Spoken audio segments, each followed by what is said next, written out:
көрермендер тамашалаңыздар. Алдарыңызда өтелмеген парыз драмасы ойнады. Қошеметтеріңізді аямаңыздар.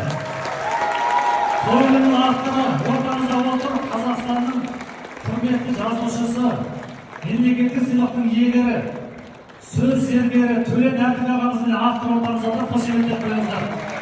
Төлен аға, адамзатқа ортақ тақырыптағы туындыларыңыз мәңгілік жасай берсін дейміз бе, автор ортамыз алдыртпайық. Сондықтан Төлен ағамызға бір қошемет қойыңыздар. Және қасында осы қойылымның режиссері Батырбек Шамбеков.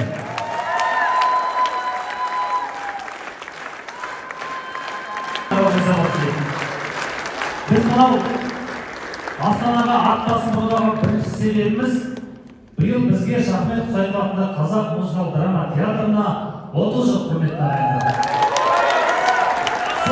Қазір режиссерлердің амалдары көп. Мынау светті де керемет пайдаланады, жарықты да, музыканы да пайдаланады, хореографический бір нелер керемет пайдаланады. Соған кішкене түсу керек. Сондықтан да мен мынау күнде бүгінгі біздің шығармаларымызды бүгінгі тәсілмен, бүгінгі спектакльмен театрдың дәстүрін қойып отқанда өзгеріс ашуын білдіремін, айналайын.